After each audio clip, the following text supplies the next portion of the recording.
ہمارے نزدیک تمام کلمہ گو چاہے ان میں کیسی ہی عقیدے کی خرابی پائی جاتی ہو، جب تک وہ اپنے آپ کو مسلمان کہہ رہے ہیں ہم انہیں مسلمان سمجھتے ہیں۔ عقیدے کی خرابی بتاتے ہیں کہ یہ کلمہ گو مشرک ہیں۔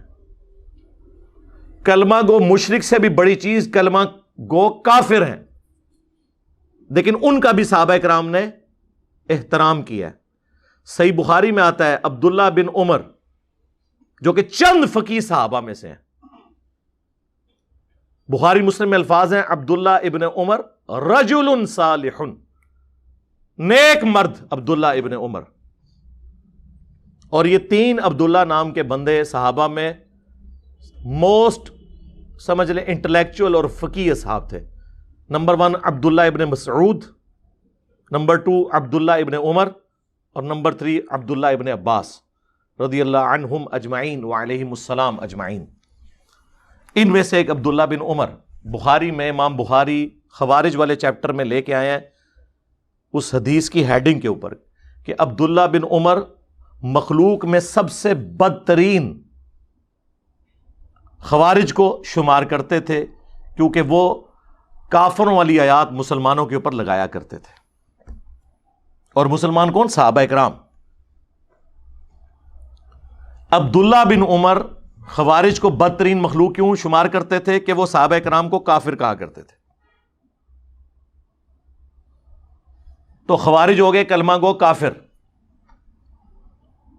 اور کافر بھی ایسے جو صحابہ اکرام کو کافر کہہ رہے ہیں، لیکن وہ والے کافر نہیں جو یہود و نصارہ والا کافر ہے۔ کیوں؟ سنن الکبریٰ البیہقی میں موجود ہے کہ عبداللہ بن عمر خوارج کے پیچھے نماز بھی پڑھتے تھے، ان کے سلام کا جواب بھی دیتے تھے، اور خوشبیہ کے پیچھے بھی۔ خوشبیہ کہتے ہیں مختار سقفی کے ماننے والوں کو۔ لہٰذا یہ جو انہوں نے ڈھکوسلا مچایا نا کہ مختار سقفی نے جو ہے وہ دعوی نبوت کیا تھا، وہ تو فارغ ہو گیا۔ اگر اس نے دعوی نبوت کیا ہوتا تو عبداللہ بن عمر اس کے پیچھے نماز پڑھتے؟ چونکہ قاتلین حسین کو کیفر کردار تک پہنچایا تھا نا مختار سقفی نے، تو انہوں نے پھر اس سے بدلہ اتارا، اس طرح کا جھوٹا بلیم لگا کے اس کے اوپر۔ تو اس میں الفاظ ہیں سنن کبریٰ البیہقی میں، حالانکہ خوارج مسلمانوں کو قتل کر رہے تھے، عبداللہ بن عمر فرماتے تھے جب تک ان کی مساجد سے حی علی الصلاۃ حی علی الفلاح کی آوازیں آئیں گی ہم ان کے سلام کا جواب بھی دیں گے، اور ظاہر ہے کہ حی علی الفلاح کا جواب بھی دیں گے، اس سے مراد نماز پڑھنا ہے، صرف اذان کا جواب یہ تو نہیں ہے، پریکٹیکلی جواب ہے۔ لیکن اگر یہ ہمیں کہیں گے کہ ہم اپنے مسلمان بھائیوں کو قتل کریں تو پھر ہم ان سے الگ رہیں گے۔ تو وہی عبداللہ بن عمر جن کے بارے میں بخاری میں آیا وہ کہتے ہیں کہ خوارج بدترین مخلوق ہیں، انہی کے بارے میں سنن کبریٰ البیہقی میں آیا وہ ان کے پیچھے نمازیں پڑھتے ہیں۔ تو نماز کس کے پیچھے وہ پڑھ رہے ہیں؟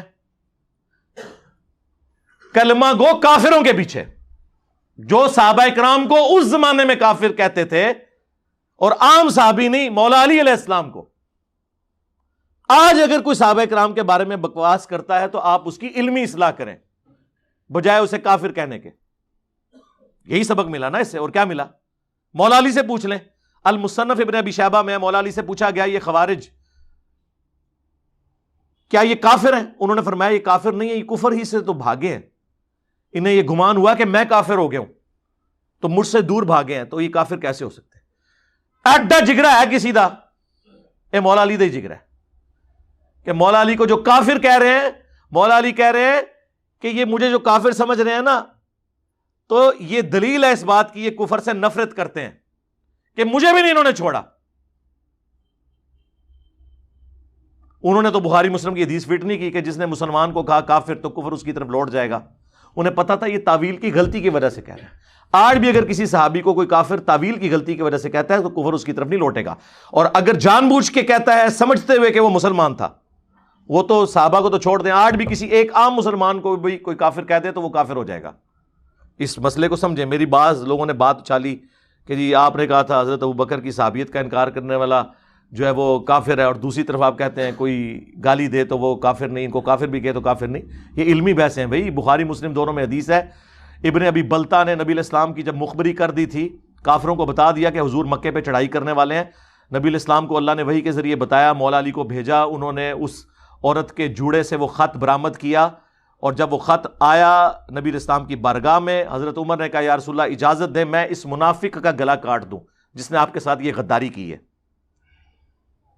حضور نے فرمایا عمر چھوڑ دو، اصحاب بدر کی اللہ نے اگلی پچھلی خطائیں معاف کر دی ہیں۔ نبی کا غدار، اور نبی اس کی تعویل کیا کر رہے ہیں کہ یہ دنیا کی محبت سے مغلوب ہو کے اس نے کیا، یہ منافق نہیں ہے۔ اور حضرت عمر کیا کہہ رہے ہیں؟ یہ منافق ہے۔ اب حضرت عمر سے توبہ کروانی چاہیے تھی نا حضور کو، نہیں کروائی، کیوں؟ اس پہ امام بخاری نے باقاعدہ باب باندھا ہے یہ مسئلہ سمجھانے کے لیے کہ اگر کوئی اپنی تعویل کی غلطی کی وجہ سے کسی کو کافر اور منافق کہہ لے تو اس کے اوپر وہ فتویٰ نہیں لوٹتا۔ آپ کو سمجھ آئی یہ بات؟ ورنہ حضور کا کام تھا نا، واجب تھا، نبی پہ تو واجب ہوتا ہے کہ وہ کہتے کہ توبہ کرتے اس طرف کفر لوٹ گیا، تو نے ایک بدری کو کہا ہے۔ تو آج بھی اگر کوئی اس طرح کہتا ہے تو وہ اپنی تعویل کی غلطی کی وجہ سے کہہ رہا ہے، کوئی شخص صحابی کو صحابی سمجھتے ہوئے نہیں کہے گا۔ یہ پیورلی علمی بحثیں ہیں جو میں پبلک میں لے آیا ہوں اور یہ اسے ایکسپلائٹ کر رہے ہیں، لیکن ان کو یہ پتہ نہیں ہے کہ یہ لوگ اسکول سے بھاگے تھے تو مدرسے میں گئے تھے، کالجز اور یونیورسٹیز کے اسٹوڈنٹس تو ان باتوں کو سمجھتے ہیں۔ یہ کتنی لاجیکل گفتگو ہو رہی ہے۔ تو مولا علی نے کہا یہ کافر نہیں ہے۔ پوچھا گیا منافق ہے؟ کہا قرآن تو کہتا ہے منافق تو اللہ کا ذکر بڑا تھوڑا کرتے ہیں، یہ منافق بھی نہیں، یہ تو اتنی لمبی نمازیں پڑھتے ہیں۔ پھر پوچھا گیا بھی کافر بھی نہیں منافق بھی نہیں، وہ پیچھے مسلمان ہی بچ گئے نے نا۔ سورۃ البقرہ میں 3 ہی کیٹیگریز آئی ہیں، اہل ایمان، کافر اور منافق، چوتھی تو کوئی کیٹیگری نہیں ہے۔ فرمایا یہ ایک جماعت ہے جس نے ہم سے بغاوت کی ہے، یعنی ہمارے لوگ ہیں، ہم سے باغی ہوئے ہیں۔ تو مولا علی نے یہ گڈ جیسچر دیا اور وہ دروازہ فتنے کا بند کر دیا۔ مولا علی اس امت میں مثال ہیں اور ہمارے لیے علم کا مرکز ہیں ان معاملات میں جن میں اگر کوئی مسلمانوں کا گروہ باغی ہو جائے کہ ایک حکمران نے ان کو کیسے ٹریٹ کرنا ہے۔ اور مولا حسین علیہ السلام اس چیز میں امت کے امام ہے کہ اگر مسلمانوں کا حکمران باغی ہو جائے تو رعایا نے کس طریقے سے اس کو ریئیکٹ کرنا ہے۔ اس سے بھی بڑھ کر صحیح بخاری میں باقاعدہ باب باندھا امام بخاری نے باغی اور بدعتی کے پیچھے نماز پڑھنے کا حکم۔